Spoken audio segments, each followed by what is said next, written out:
Hey guys, welcome back to my channel, and this week we are going to be doing a book review. In the spirit of Banned Book Week coming up September 23rd through the 29th, we are going to be reviewing one of my favorite books, Ban This Book by Alan Gratz. Roll the intro. Roll the intro!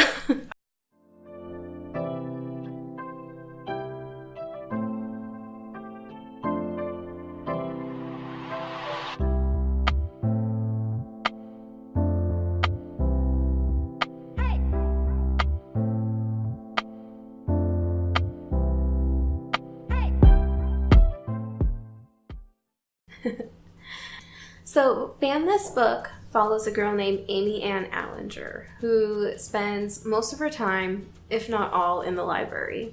One day, Amy is extremely excited because she gets to go to the library that day at her school and check out one of her favorite books of all time, From the Mixed Up Files of Miss Basil E. Frankweiler. I believe is how you pronounce the name of the book. I'm sorry if I mispronounce it. Frankweiler?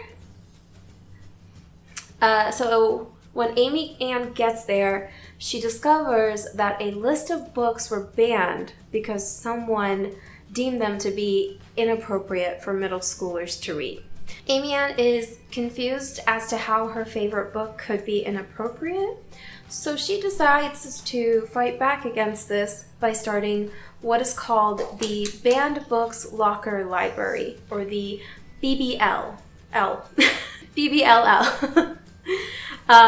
In which she will keep a collection of all the banned books from the school library in her locker and loan them out to students in her school who want to read them and not get caught while doing it. Amy Ann's friends Rebecca and Danny are completely on board with this plan, and they actually develop what's called the BBLL Board of Directors, in which Amy Ann, Rebecca, and Danny are on the board of directors. And throughout the book, come up with ways of acquiring the banned books, whether through borrowing them from their friend's home library so it could belong to their parents, or they are borrowing them from the school's banned book section in the library. So I loved this book. I really was not expecting much out of it when I picked it up, but the synopsis sounded interesting, and I thought it would be a nice, easy read since I just finished reading the Wrinkle in Time Quintet series. But boy, was I wrong. I actually really ended up loving this book and the message behind it. So for those of you that want to read it, stop watching the video here because there's going to be spoilers moving forward. For the rest of you that want to continue, let's dive right into it. So for those of you still here, the themes that I'm going to be touching on are censorship, growing up, consequences for your actions, and standing up for yourself. So let's discuss the censorship in this book. One of the things that I really enjoyed about this book was, on the back of it, the books that are part of Amy Ann's banned books library were actually books that were banned in real life in one point in time or another, which is something I really liked that the author did because it really brings the story to life and really brings the reality of banning books is something that still happens to this day. What I just learned about, and I'm probably really late on this news, is the hate you give is being challenged and trying to be banned in certain was trying to be banned in certain districts in Texas and certain schools in Texas. And when you tell people what kind of media they're allowed to consume and what portions of that media they are allowed to consume, it really doesn't help anybody. One of the points in this story was that because they're in middle school, the parents have the right to make the decision on what their kids are allowed to consume. And not just one parent make that decision for all the kids in that middle school, because they don't all have the same point of view. The other thing I liked about this book when it came to censorship was it really challenged the idea of banning books. At one point in the story, Amy, Danny, and Rebecca decide if they're gonna ban these books, then let's put a challenge to ban all of them.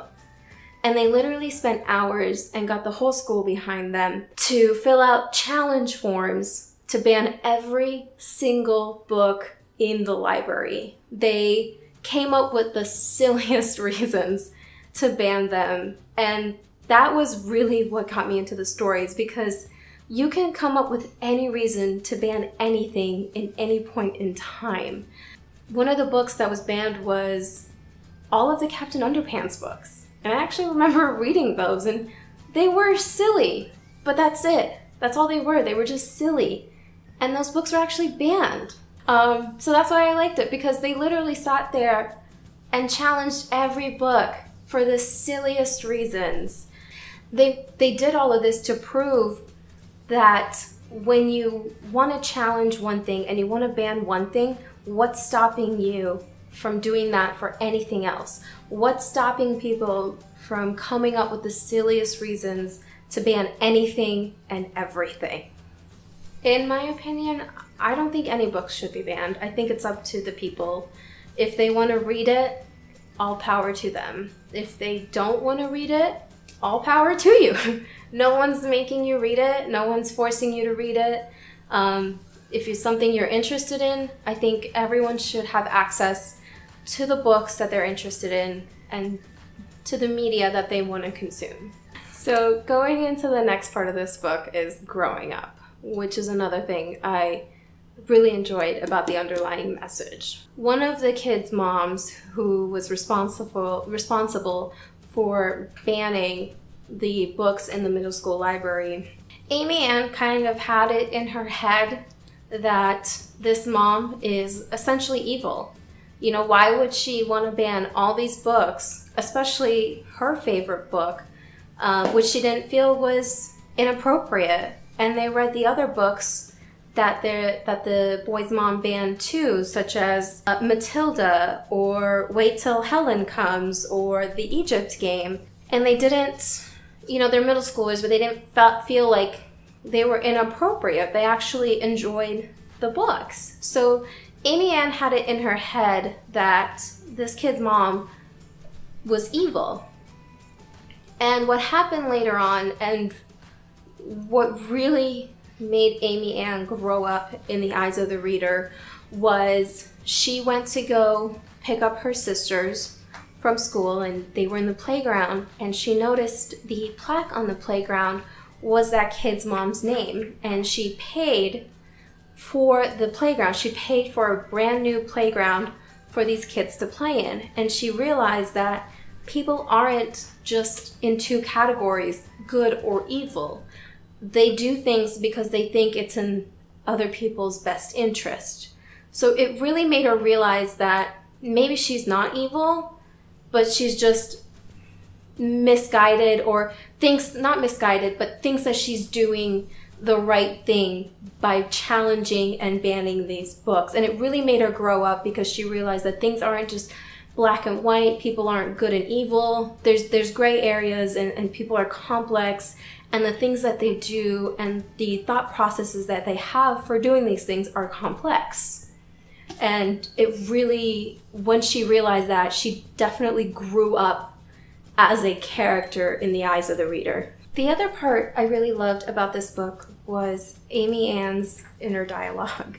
It was completely relatable. She had moments where people would ask her questions and people would talk to her, and in her head, she would respond the way that she wanted to, and the next sentence was, "But I didn't say that. Instead, I said," and she would respond with, "Okay, I'll do it," or, "Yeah, that's fine, I'll go," even though she completely had a different dialogue in her head.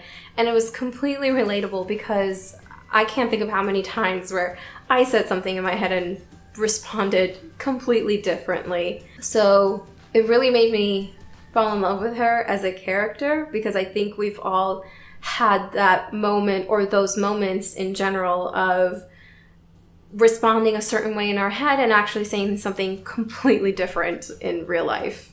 The other theme I enjoyed about this book was consequences for your actions. I would still put this slightly under the category of growing up, but I wanted to make a separate point of it because Amy Ann essentially broke school rules. She stole books from the banned book sections of the library. Oh, sorry, she borrowed books from the banned section books of the library.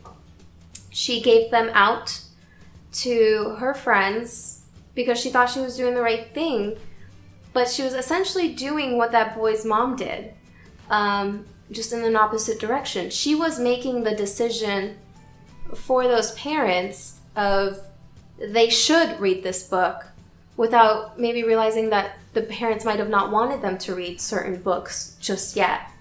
So essentially she was doing exactly what the boy's mom was doing, just in an opposite way.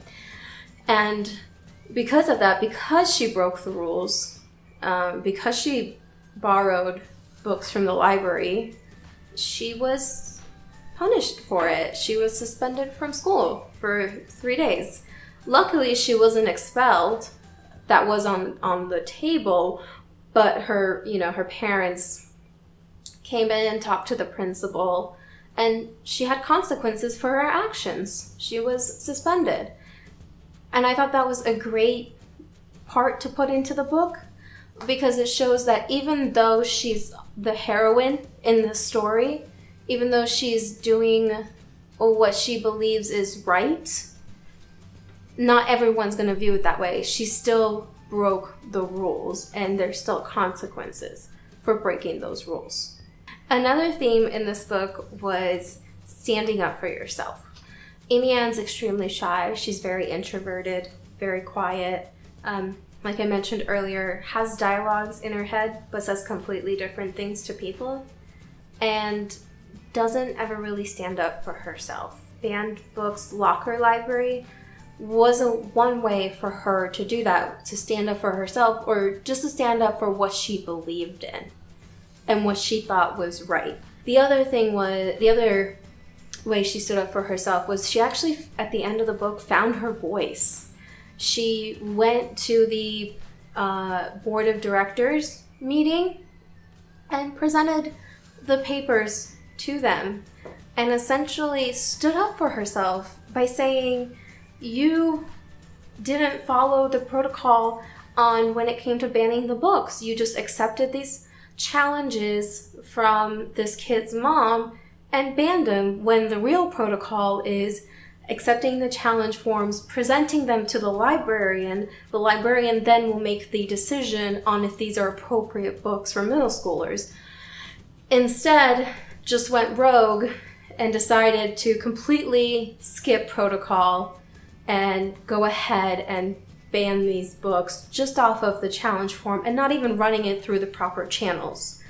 So she stood up for herself and said those things and presented the forms and said, we can ban every single book with just the silliest reasons. And here are all the challenge forms, and I want to ban all these books.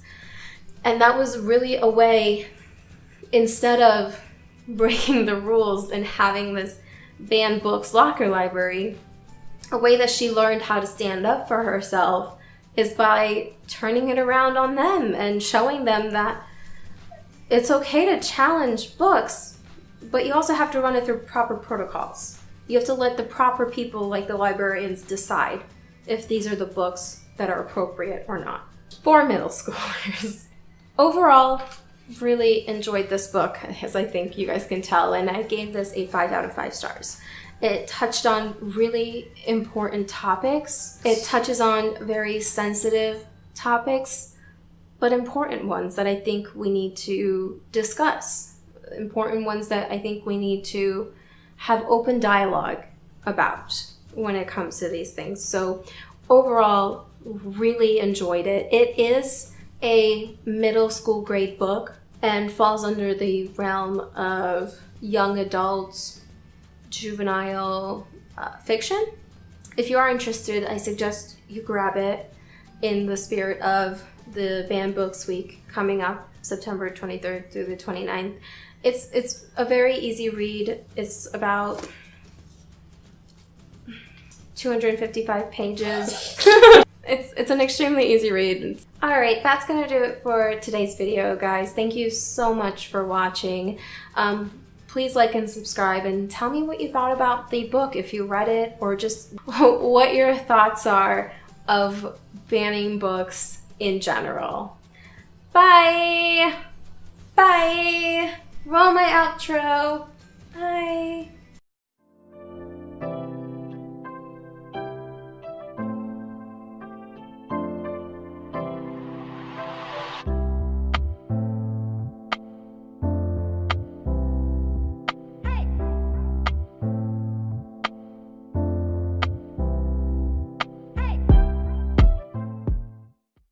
You should read it.